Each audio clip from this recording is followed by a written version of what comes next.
Ce soir, à l'émission, Québec verse 11,7 millions de dollars dans l'industrie touristique des Laurentides. C'est de faire en sorte que les gens puissent se réapproprier le Québec. Et le chef du Bloc québécois réaffirme son opposition au projet Oléoduc Énergie Est. Je ne me magasinerai pas une crise d'acceptabilité sociale de l'envergure de ce qui leur pend au bout du nez. En entrevue, je reçois Vicky Lafontaine à propos de la 3e édition du Gala Uni pour l'autisme. On veut venir les sensibiliser sur la réalité des familles. Je m'entretiens également avec Lily-Rose Massé, directrice de production de la soirée des Golden Grous. C'est une belle soirée, c'est une soirée de célébration, c'est notre fin de parcours, puis je pense qu'on pourrait voir la culture de demain. Enfin, Laurence Bourgeois nous parle de la Journée internationale du théâtre. Le théâtre se retrouve vraiment dans une situation précaire, donc c'est vraiment important de le mettre de l'avant. Bienvenue à Accès local.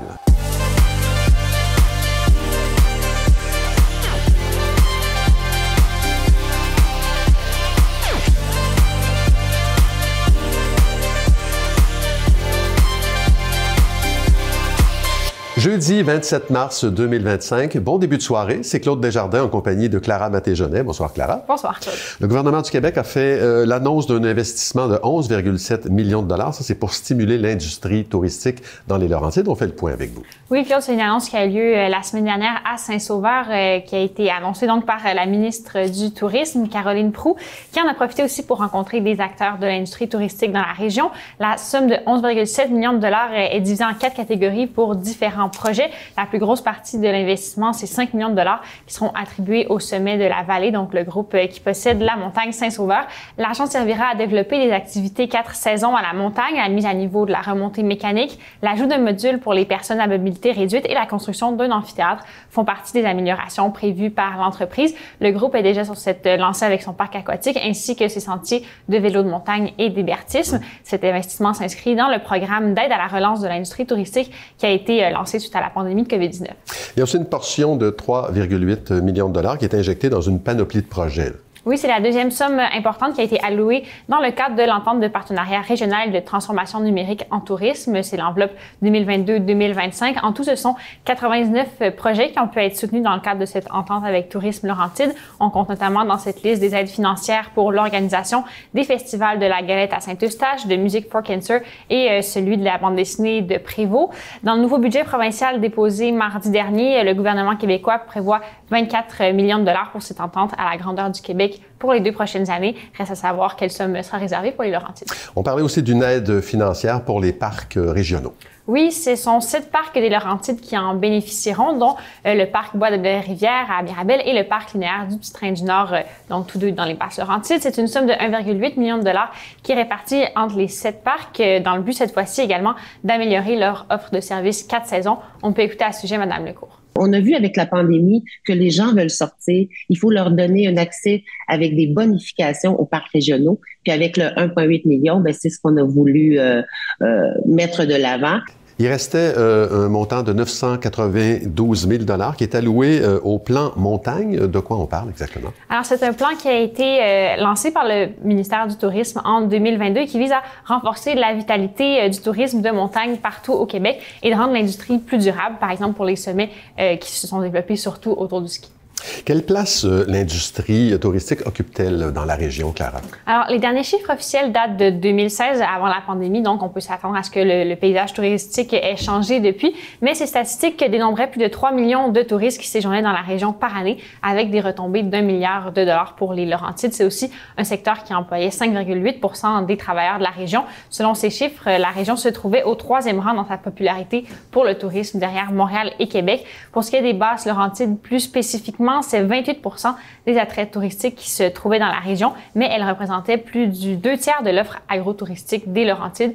Au niveau du Québec, nous avons des chiffres plus récents. Le tourisme est considéré comme un secteur d'exportation et représente le 4e plus grand en importance après l'aéronautique, l'aluminium et les minéraux. Chaque année, ce sont 4,3 milliards de dollars en devises étrangères qui sont injectés dans l'industrie touristique québécoise. Secteur très important. Quelles sont les répercussions maintenant qui sont appréhendées dans le contexte de la guerre tarifaire avec les États-Unis? Alors, on parle du tourisme tourisme comme bien d'exportation, mais à prime abord, c'est un bien qui n'est pas taxable. Selon un sondage de Abacus Data, 56% des Canadiens qui prévoyaient choisir les États-Unis comme destination pour les vacances d'été ont changé d'idée, avec 19% d'entre eux qui pensent plutôt voyager à l'intérieur du pays. C'est 45% des répondants qui considèrent maintenant les États-Unis comme beaucoup moins attrayants qu'avant dû au climat politique tendu. En 2024, ce sont plus de 20 millions de Canadiens qui ont voyagé aux États-Unis avec des répercussions financières de milliards de dollars. Alors, reste à voir comment les touristes américains réagiront de leur côté. Seront-ils aussi refroidis par le contexte actuel? Donc, ça reste à suivre. Madame Lecourt nous parle des défis auxquels fera face l'industrie québécoise dans les prochains mois et prochaines années.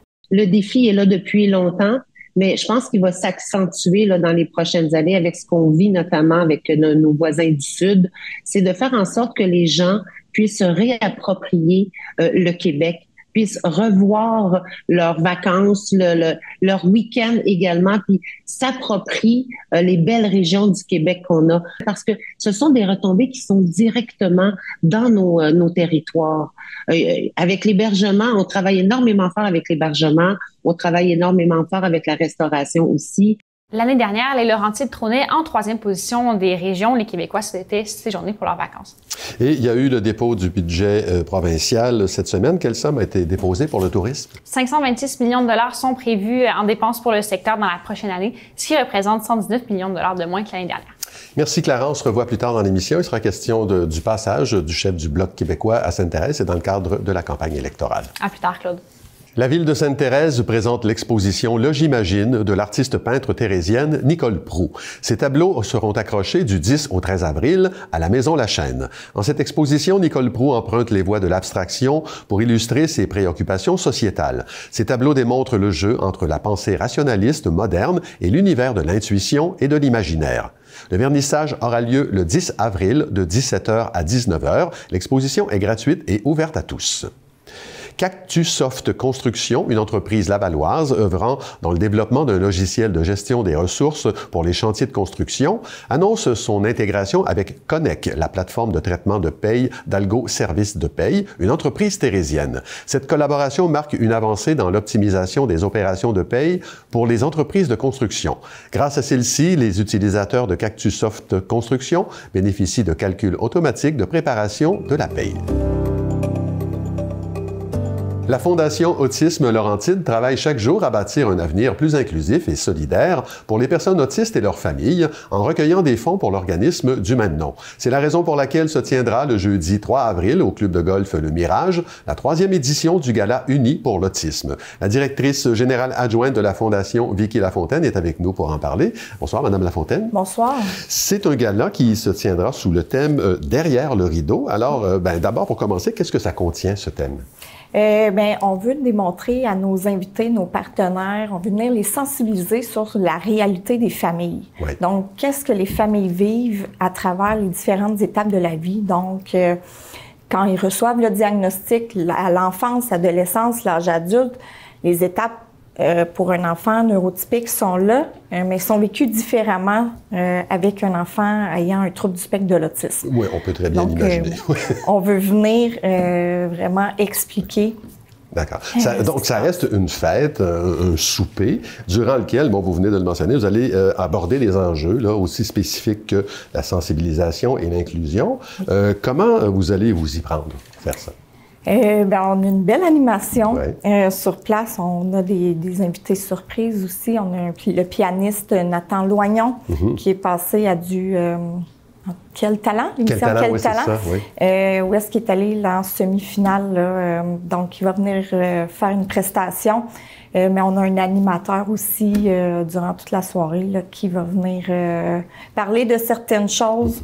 Démontrer certains témoignages. Quand on se balade sur les sites web de la Fondation et de l'organisme, Madame Lafontaine, il est souvent question donc, du défi quotidien que doivent relever les familles des personnes autistes. Le terme qui revient le plus souvent, c'est l'épuisement. Alors, donnez-nous une idée là, à quoi ça peut ressembler le quotidien d'une famille dans laquelle il y a une personne autiste. Le quotidien est variable d'une famille à l'autre, étant donné que c'est un spectre. L'autisme est vécu différemment d'une personne à l'autre, mais ça peut aller si on parle par exemple d'une personne adulte, Au niveau du quotidien, ça peut être le parent arrête de travailler parce qu'à 21 ans, il n'y a plus d'école. La personne n'est pas nécessairement apte à aller sur le marché du travail. Faut raser la barbe, aider à brosser les dents, avoir un soutien au niveau des routines quotidiennes, au niveau de la douche, du bain. Ça peut aller jusqu'à l'habillage aussi. Ouais. C'est pas non plus évident d'avoir une personne à la maison pour venir garder et tout. Donc, nous, on est là pour venir offrir du répit, venir soutenir les familles en leur donnant un moment à eux. Vous avez amassé autour de 1,5 million de dollars depuis 15 ans. Là, je parle des actions de la Fondation Autisme Laurentides. À part le répit, là, quels sont les autres services qui sont financés grâce à vos efforts? On a nos activités de jour aux adultes qui sont de 5 jours semaine à Saint-Jérôme et à notre centre à Blainville. Donc, les adultes de 21 ans et plus qui ont terminé l'école peuvent venir dans nos services où est-ce que là, nous, on anime une belle programmation diversifiée, on maintient les acquis, on en développe aussi. On a nos camps de jour estivaux pour les enfants de 5 ans et plus. Mais on a aussi des programmes pour la famille, donc des groupes d'entraide pour les parents, un programme structuré pour les familles qui viennent de recevoir un diagnostic, des groupes de fratrie. On sait que c'est important aussi pour les frères et sœurs vivant avec un frère ou une sœur autiste de venir faire des activités avec nous pour voir qu'ils ne sont pas tout seuls à vivre cette situation-là. Puis on a divers autres services, autant comme l'employabilité, où est-ce qu'on va aussi chez Moisson Laurentides. On a des personnes autistes, des adultes qui travaillent à Moisson avec un intervenant sur place pour aider Moisson Laurentides dans leurs différentes tâches. D'accord. Donc, le gala, la soirée, le gala uni pour l'autisme, je vais finir par le dire, c'est le jeudi 3 avril au club de golf Le Mirage. Oui. Je sais qu'il reste encore des billets, il y a des espaces de commandite aussi qui peuvent être comblés. Les gens n'ont qu'à aller visiter votre site web. Ceux qui n'assistent pas à la soirée peuvent aussi en profiter pour faire un don parce qu'il y a un espace qui est prévu pour ça. Oui. Vicky Lafontaine, je vous souhaite le succès escompté, puis merci d'avoir été avec nous. Merci beaucoup.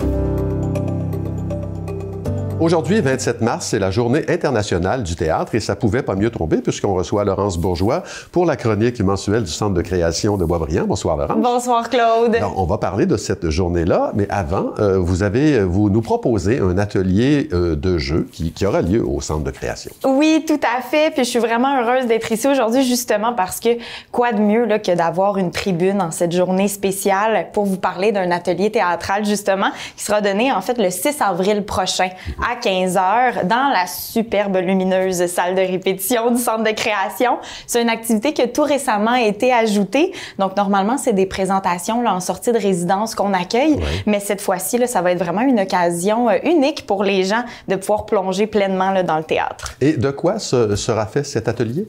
Bien, en fait, ça va être un atelier d'environ 1h30. Oui. C'est vraiment pour tous ceux et celles qui ont une certaine curiosité par rapport au théâtre, mais qui savent pas nécessairement par où commencer. Donc, c'est ouvert à tous, dès 10 ans et plus, même pour les débutants. C'est un atelier qui va miser là, sur le plaisir du jeu, l'exploration du mouvement et la prise de parole sur scène. Donc, les participants là, vont pouvoir transformer des situations banales en une chorégraphie parlée ou bougée grâce à des exercices là, super ludiques, super dynamiques. Le but, c'est vraiment de s'amuser à imaginer, à jouer de courtes scènes, apprendre à créer des personnages également. Donc, on veut vraiment inviter les gens là, à laisser libre cours à leur créativité. Puis, il y a vraiment aucune pression puis aucune attente. Donc, pour ceux et celles qui sont un peu plus gênés, un peu plus craintifs, il y a vraiment aucune crainte à y avoir. Oui, jeu, plaisir, ça va très bien ensemble. Et voilà. Qui va donner cet atelier-là? Bien, c'est Marilyn Perrault qui sera chargée là, de guider les participants. On a vraiment beaucoup de chance parce que Marilyn, c'est une formatrice qui est très habituée de donner des formations. Elle est expérimentée aussi dans le jeu physique, là, vraiment. Donc, quand je mentionnais tantôt qu'il allait y avoir exploration du mouvement, bien, les gens peuvent pas être mieux accompagnés. Marilyn, c'est aussi une artiste très complète, donc qui navigue entre l'interprétation, l'écriture, la mise en scène, et ce, autant pour le public adulte qu'adolescent, pardon. C'est également la fondatrice et directrice artistique du Théâtre Inc. Et en plus de ça, elle a cofondé le Théâtre des Écuries à Montréal, qui est bien connu. Donc, les gens ont vraiment la chance là, d'avoir une grande pointure du milieu théâtral pour faire cet atelier-là. On va revenir au sujet dont on parlait en introduction, la journée mondiale, internationale du théâtre. Pourquoi c'est important de souligner l'art théâtral une fois par année comme ça? Pour vraiment beaucoup de raisons, puis j'ai vraiment plein de choses à dire sur le sujet. En fait, le but de cette journée-là, c'est vraiment de sensibiliser la population au rôle important que va prendre l'art théâtral dans le développement de notre société. Puis ça donne aussi l'occasion aux artistes sur la scène là, de partager une vision de leur art avec le public. Cette journée-là a été créée par l'Institut international de théâtre en 1961, donc ça date quand même pas d'hier. Puis de notre côté, au Québec, on encourage cette journée-là avec le Conseil québécois du théâtre, le CQT qu'on appelle, qui propose chaque année, en fait, à une personnalité de notre communauté théâtrale de porter le mot québécois. En gros, le mot québécois, c'est comme un discours rassembleur là, qui est là pour honorer la dramaturgie québécoise. Cette année, c'est Mathieu Gosselin là, qui sera le porteur du mot québécois. Puis, petite parenthèse, on est bien content parce qu'il a déjà écrit pour le Petit Théâtre du Nord. Oui, ça s'appelait Une Mélodie dépanneur. Exactement, 2012, oui, quelque chose comme ça, voilà. C'est aussi très important de souligner le théâtre parce que c'est pas une cachette si je vous dis que dans la dernière année, il y a eu énormément de revendications dans le milieu des arts qui mentionnaient qu'il était de plus en plus difficile de faire du théâtre au Québec. Il y a énormément de compagnies qui ont vu leur financement coupé, qui ont même dû annuler des représentations et même des productions carrément. Ouais. Donc, le théâtre se retrouve vraiment dans une situation précaire. Donc, c'est vraiment important de le mettre de l'avant.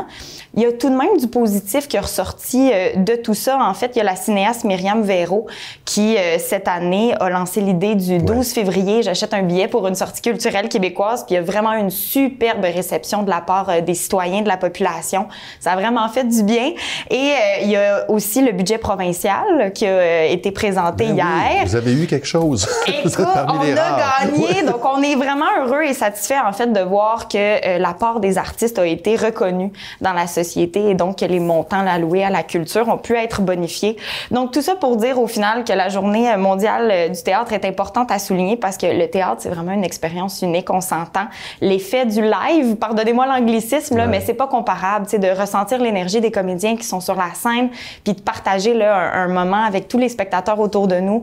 C'est vraiment un moment de symbiose puis une énergie qu'on retrouve pas ailleurs. Donc, si les gens veulent encourager les activités théâtrales, ben ça pourrait peut-être commencer par notre atelier. Ben voilà, vive les arts vivants. 6 avril, l'atelier, c'est ça? Exactement, à 15h. Laurence Bourgeois, toujours un plaisir. Avec plaisir, merci à toi. Le mouvement Québec français des Laurentides et la Société nationale des Québécoises et Québécois Région des Laurentides ont reçu plus de 150 personnes dimanche dernier à la salle Anthony-Lessard de Saint-Jérôme dans le cadre d'une matinée de la poésie. Pour l'occasion, les lauréates et lauréats de la 13e édition des prix d'excellence en français Gaston Miron ont été dévoilés. Dans la catégorie jeunesse, le premier prix de 500 $ a été remis à Sarah-Jade Labelle, le deuxième prix de 300 $ à Samuel Ménard et le troisième prix de 200 $ à Océane Lapierre. Dans la catégorie adulte, le premier prix de 500 $ a été remis à Ariane Gagnon, le deuxième prix de 300 $ à Jean Chalifou et le troisième prix de 200 $ à Thierry Parent. L'appel de candidature de la 14e édition sera lancé dès l'automne 2025. Le milieu communautaire des Laurentides avoue sa déception en lien avec le budget déposé par la CAQ. Un montant de 10 millions de $ a été accordé aux 3000 organismes en santé et services sociaux à travers le Québec, soit le même montant que l'an dernier. Selon Benoît Larocque, coordonnateur du regroupement des organismes communautaires des Laurentides, cette somme est nettement insuffisante. La répartition des fonds n'a pas encore été annoncée. Les Golden Grous, c'est l'événement annuel qui marque la fin d'un parcours important pour les étudiants du programme Arts, Lettres et Communications profil cinéma du Collège Lionel Groulx. La prochaine édition est prévue le mercredi 28 mai au Théâtre Lionel Groulx. Et pour nous en parler, je reçois Lily-Rose Massé, finissante et directrice de production de cette soirée de gala. Bonsoir Lily-Rose. Bonsoir Claude. Bon, pour y avoir assisté à quelques reprises, moi je sais que cette soirée-là remporte toujours un grand succès. Alors qu'est-ce que vous avez à nous proposer cette année? Cette année, on a 12 courts-métrages à vous proposer, dont 8 fictions et 4 documentaires. Ça touche un peu à plein de sujets différents. Notamment, on a des sujets, par exemple, dans les fictions insolites, comme une histoire de Yeti, où on passe avec une histoire avec des Romains celtiques. On a également des histoires plus qui touchent amitié, amour, des trucs plus romantiques. Du côté documentaire, on y va plus avec du vrai, donc du réel, avec des sujets comme le corps de la femme, un sujet très féministe, ou bien on va suivre le parcours, par exemple, de jeunes dans la rue. Donc, il y a vraiment des sujets de toutes sortes. Oui, dans différents thèmes. Est-ce qu'on explore aussi différents genres cinématographiques? Oui, on a le droit à des comédies, à des drames, puis documentaires, ça c'est vraiment plus du réel, du concret, là. D'accord. C'est un événement de fin de parcours pour les finissants, les étudiants. Comment se fait la sélection des films? Dans le fond, au début de l'année, on va faire ce qu'on appelle un pitch, désolé pour l'anglicisme. C'est que tout le monde, en fait, ceux qui veulent, vont proposer un projet à la cohorte au complet. On est une cohorte de 58 finissants cette année. Puis on va parler juste de notre projet, qu'est-ce qu'on aimerait faire, avec combien de membres d'équipe on a de besoin. Puis après ça, les films les plus populaires vont être sélectionnés par nos enseignants et par un comité d'étudiants. Puis après, les équipes vont se faire selon le rôle que chaque personne voulait faire et leurs priorités dans les films qu'ils souhaitaient faire. D'accord. Bon, vous avez commencé à faire la promotion de l'événement sur vos réseaux sociaux. Il y a toute une imagerie là, qui est rattachée à l'événement. Cassette VHS, tourne-disque, et là je dis bien tourne-disque, pas table tournante. Album d'Elvis ou de Queen, des œuvres littéraires aussi qui traversent quelques siècles. Là, j'ai grossi l'affiche, la photo, en tout cas la photo d'équipe. Qu'est-ce qu'on doit comprendre de tout ça? Parce que cette année, en fait, la thématique de la soirée, c'est vintage. Donc, on est vraiment allé pas avec une année en particulier, mais plus tout ce qui regroupe vraiment, justement, comme vous l'avez dit, tourne-disque, VHS, tout ce qui est vintage, parce que j'ai réalisé, en fait, au départ, quand j'ai commencé ce projet-là, que qu'est-ce qui nous rassemblait, toutes les jeunes, bizarrement, c'était le vintage. Avec tout ce qui se passe dans les friperies, puis, tu sais, le seconde main, ce mouvement-là, j'ai réalisé que toute notre cohorte, on aimait vraiment ce mouvement-là, je peux dire, de seconde main. Donc, j'ai décidé de faire ça vintage, puis ça plaît à la majorité. Oui, le Bloc québécois vous a même volé votre idée avec les photos Polaroid pour ces affiches de campagne. Mais est-ce que cet aspect vintage va être souligné aussi dans l'animation de la soirée, dans l'ambiance de la soirée? On aimerait vraiment ça. Oui. On n'a pas encore commencé tout ce qui est par rapport à la soirée. On est vraiment dans la promotion en ce moment, mais j'aimerais vraiment qu'il y ait une touche. Pour le décor, on a une petite idée, puis ça va se poursuivre dans la thématique de vintage. C'est vrai, donc c'est toujours en travail. Oui. L'équipe de production que vous dirigez, tout comme les cinéastes, les équipes qui en font partie, tout ce monde-là jouera publiquement un rôle d'ambassadeur de ce programme-là qui est offert à Lionel Groulx. Qu'est-ce que vous pouvez nous en dire? Du programme? Oui. Dans le fond, c'est un programme vraiment très, très fun, si je peux dire, parce que j'en fais partie. C'est un programme de 2 ans, préuniversitaire, qui touche un peu à tout, autant cinéma que journaliste, du côté un peu média. On a la chance de faire des courts-métrages, des films, autant de toucher le documentaire que la fiction, selon nos choix, puis aussi de toucher tout ce qui est par rapport aux journalistes, aux médias, à la radio aussi un peu également. C'est vraiment le fun. Puis je pense que c'est vraiment bien pour se préparer à l'université parce que c'est un préuniversitaire. Dans une organisation comme celle-là, la directrice de production, théoriquement, c'est celle qui met son nez partout.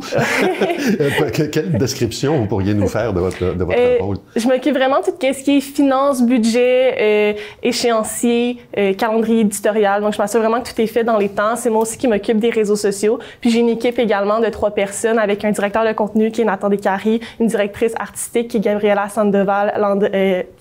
Carina Sandoval-Landry, et Samuel Matafi qui s'occupe lui, il est directeur de médiatique, donc tout ce qui est les TikTok, puis notre balado également. En terminant, si je vous demandais pourquoi il faut absolument assister au Golden Groulx, qu'est-ce que vous auriez à nous dire? Il faut assister tout d'abord pour nous encourager, mais également parce que c'est une belle soirée, c'est une soirée de célébration, c'est notre fin de parcours, puis je pense qu'on pourrait voir la culture de demain, puis peut-être vos prochains cinéastes favoris. Voilà, Lily-Rose Massé, merci beaucoup et bon succès. Merci beaucoup. On est de retour avec Clara Maté-Jonet. Hier, le chef du Bloc québécois était de passage à Sainte-Thérèse et vous lui avez posé des questions sur les enjeux régionaux. Oui, Claude et François Blanchet a passé l'après-midi donc à Sainte-Thérèse où il s'est entretenu avec les députés de son parti et des candidats à la prochaine élection du 28 avril. Lors de cette rencontre, il a été question de cette idée de remettre sur la table le projet de l'éoduc Énergie-Est suite aux tarifs imposés par le gouvernement américain. Ce projet, je le rappelle, prévoyait la construction d'un pipeline de 4600 km de l'Alberta jusqu'au Nouveau-Brunswick. Le tracé initial passait notamment par les Basses-Laurentides. Cette idée avait été abandonnée en 2017 par le gouvernement canadien, mais est revenue dans les discussions de façon un peu non officielle dans les dernières semaines. Monsieur Blanchet souhaitait mettre au clair son opposition à un tel projet. On peut l'écouter. Si j'étais Monsieur Carney ou Monsieur Poilièvre, je ne me magasinerais pas une crise d'acceptabilité sociale de l'envergure de ce qui leur pend au bout du nez. Lorsque questionné sur les enjeux prioritaires pour la région des Laurentides, M. Blanchet a tout de suite parlé du dossier Stablex et de son soutien aux détracteurs du projet du réaménagement de la cellule 6. On peut l'écouter à nouveau.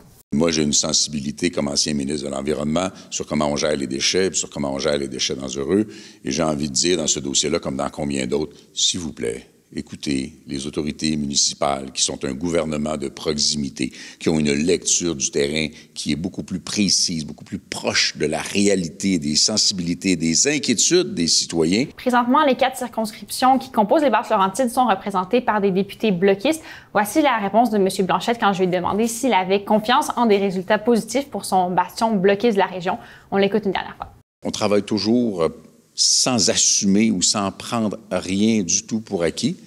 Mais bon, je vous mentirais si je vous disais que je ne suis pas très confiant. Voilà, Claude, pour le moment, aucun autre chef de parti n'a annoncé de tourner dans la région, donc on continue à suivre ça de près.